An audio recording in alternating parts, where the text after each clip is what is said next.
down 24-22. And had it been any other game in any other point in our season, I don't know that our girls would have had the will or the drive to push through and actually believe that they can score those last 4 points. And so for them to actually push through and win that set, I was most proud of them for that.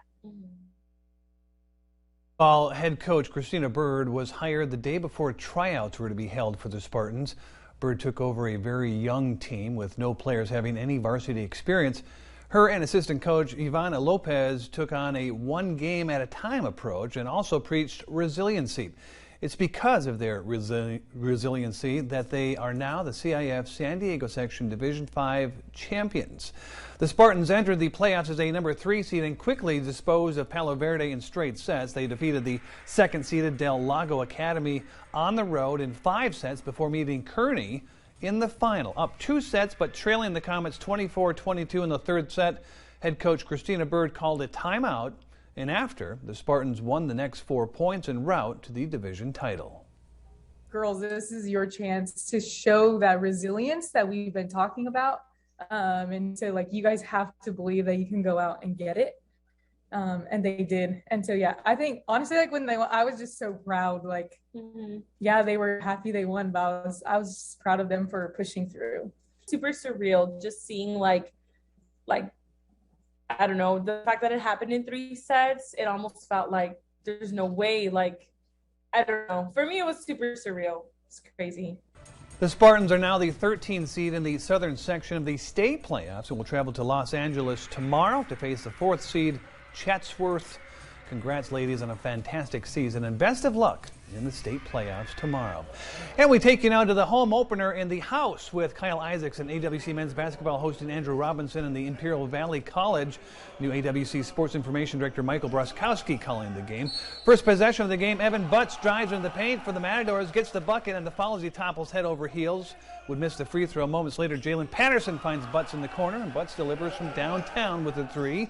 Imperial Valley trying to answer Shedrick Lockridge on the dribble drive and the floater, gets the basket and the foul. He would miss the free throw. Midway through the first half, Matadors in transition. Butts finds a Nate Duda for the bucket. Matadors by 6. AWC extending their lead as Marquez Hargrove finds Mohis on the near elbow. Mosius hits nothing but net. Imperial Valley would make a run, though. Lockridge with the drive and the right-handed lay-in. IVC down 8. Then it's going to be Joshua Chamberlain with the drive, and he gets the tough shot to fall and draws the foul. IVC down 5. Arizona Western would answer. Hargrove down low, misses the shot, but Duda's there to clean it up. Matador starting to pull away. Arizona Western goes on to win this one by a score of 97-55.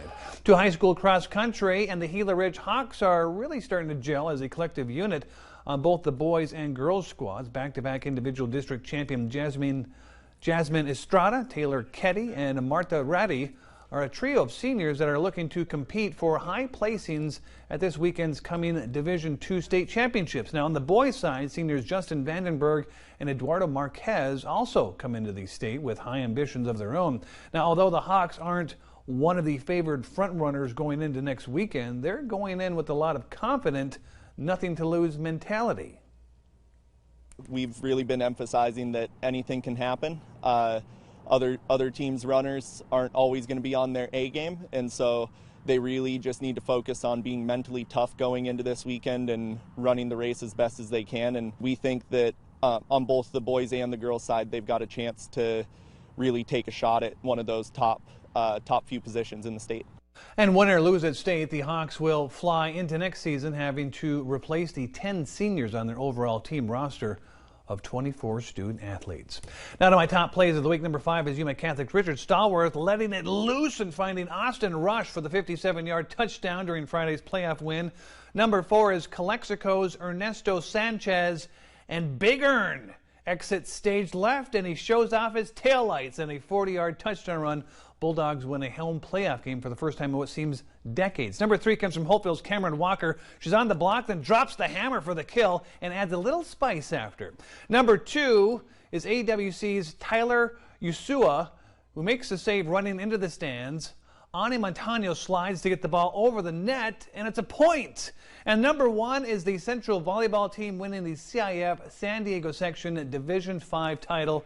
Congratulations, ladies, and good luck at state this week. That's all the time we have for sports.